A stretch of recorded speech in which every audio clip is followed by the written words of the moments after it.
अस्सलाम वालेकुम रहमतुल्लाहि व बरकातुहू। बिस्मिल्लाहिर्रहमानिर्रहीम। व्यूअर्स, क्या हाल है आप सबके? मेरा ख़्याल है कि आप लोग अल्लाह के फजल करम से बिल्कुल ठीक ठाक होंगे। तो आज मैं सरसों का साग पकाने की ऑथेंटिक रेसिपी लेके आई हूँ। तो बहुत मेरे बहन भाइयों की ख्वाहिश थी कि हम उसको बताएं कि ये सरसों का साग जो है ये किस तरह से बनाया जाता है। ये अक्सर लोग बनाते हैं लेकिन उनका टेस्ट उतना अच्छा बनता नहीं है और थोड़ा सा कुछ ना कुछ तरीके में गलती हो ही जाती है। तो आज मैं आपको बिल्कुल असली परफेक्ट तरीका सरसों का साग पकाने का बताऊंगी। ये देखिए, ये मैंने साग लिया है, ये 2 किलो साग है और 1 किलो पालक है। तो अब मैं इसको धो लूँगी, अच्छी तरह से धो के फिर इसको चूल्हे पे रखना है। ये देखिए, ये मैंने साग और पालक मिक्स करके अच्छी तरह से धो लिया इसको। अब मैं इसको एक देगची में डाल के, ये मैंने साग को पतीले में डाल के तो पकने के लिए रख दिया है। अब ये कोई कुछ देर हो गई है पकते हुए, लेकिन ये कोई जब तक 1.5-2 घंटे पक जाएगा तो फिर हम इसको टेस्ट करेंगे कि अगर तो ये मीठा है तो फिर तो इसका पानी नहीं उतारेंगे, लेकिन अगर इसमें थोड़ा सा कोई कड़वापन कसैलापन हुआ तो फिर हम इसका पानी इस तरह से निकाल के सारा ये गिरा देंगे और इसमें नया पानी डाल देंगे।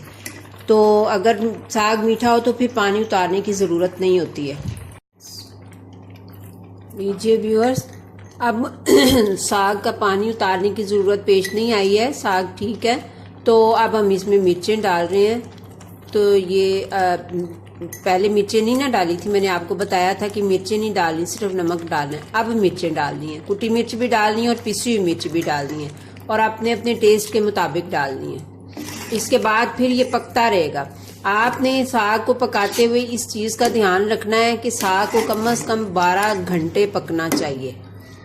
यानी कि अगर आपने सुबह खाना है तो रात भर पकता रहे, और अगर शाम को खाना है तो सारा दिन सुबह का पकना रखा हुआ रात तक ये पकता रहे, तो फिर साग जो है ये बेहतरीन बनता है। कुकर में साग को कभी भी नहीं पकाइए, क्योंकि स्टीम में पकाया हुए साग का वो टेस्ट कभी होता ही नहीं है।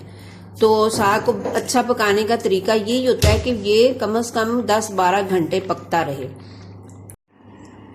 ये देखिए, ये मेरा साग जो है, मैंने आपको बताया था कि 4-5 घंटे बाद मैंने पकने के बाद उसमें लाल मिर्च पिसी हुई भी और कुटी हुई भी डाल दी थी। तो अब उसके बाद फिर ये तकरीबन 3-4 घंटे पका है। तो अब ये पक के तो रेडी हो गया था, तो मैंने अब इसको ठंडा कर लिया है। ठंडा करने के बाद अब मैं इसको ग्राइंड करूंगी। ये देखिए, इसमें थोड़ा थोड़ा भी पानी है, तो इसी पानी के साथ हम इसको जग में डालेंगे आधे साग को, इस तरह से। ये आधा नहीं डालेंगे, आधे से भी ज़रा कम साग को हम जग में डाल के तो हल्का हल्का ग्राइंड करेंगे। ग्राइंड जो है वो बहुत ज़्यादा नहीं करना, सिर्फ हल्का सा बटन दबाना है और साथ ही उसको बस एक चक्कर दिला के तो बंद कर देना है। और फिर इस आधे साग को हम इस आधे वाले साग में मिक्स करके, घुटे हुए साग को, ग्राइंड हुए हुए साग को हम इसमें मिक्स करके तो फिर हम इसको अच्छी तरह से घोटेंगे। इसको पूरी तरह से मिक्स करना है अच्छी तरह। ये जो इसमें दाना नज़र आता होता है ना, ये जो है वो ये नज़र नहीं आना चाहिए, ये बिल्कुल मुलायम सा हो जाए। फिर आटा डाल डाल के मिक्स करेंगे, मैं आपको फिर वो भी बताती हूँ।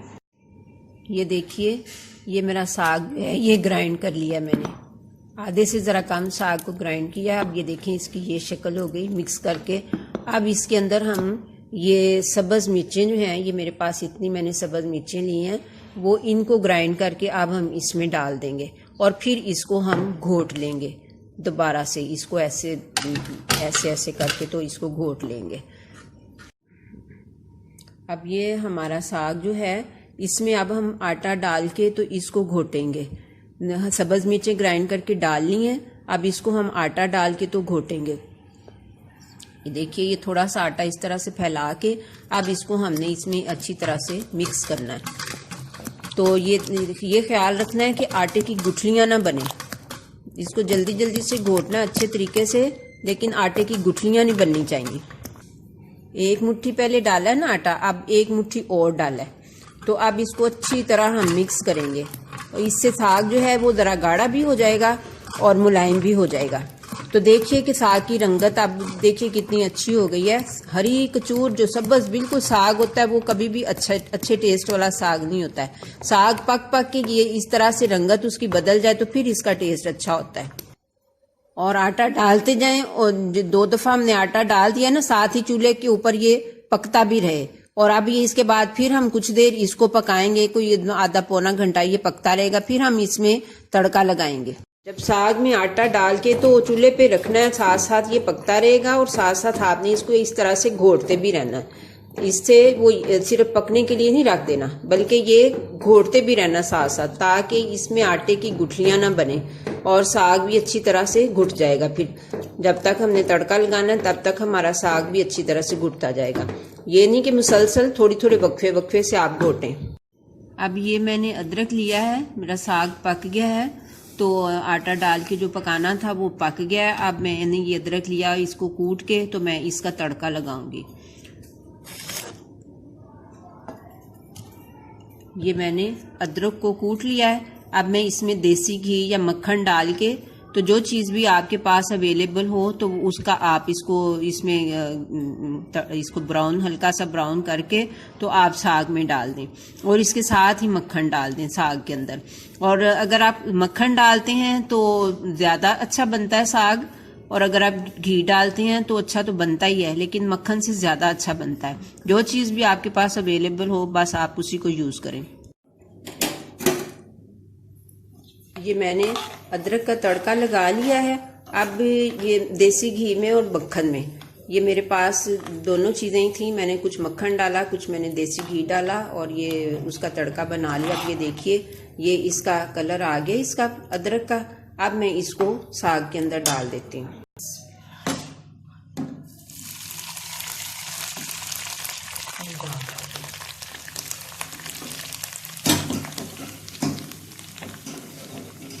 अब ये मैंने इसके अंदर तड़का डाल दिया है। अब इसको अच्छी तरह से मिक्स करेंगे और इसके अंदर मक्खन और डालेंगे और इसको साथ साथ मिक्स करते जाएंगे।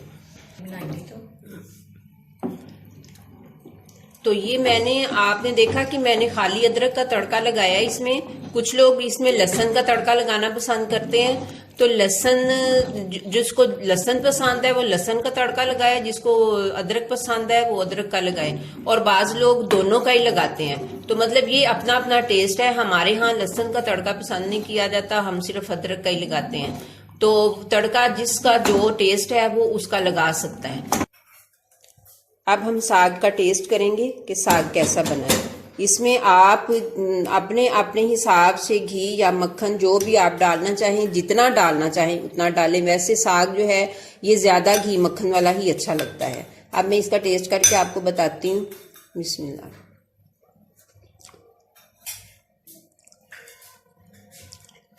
अल्हम्दुलिल्लाह साग बहुत अच्छा बना है, तो आप ज़रूर ट्राई कीजिएगा इस तरीके से।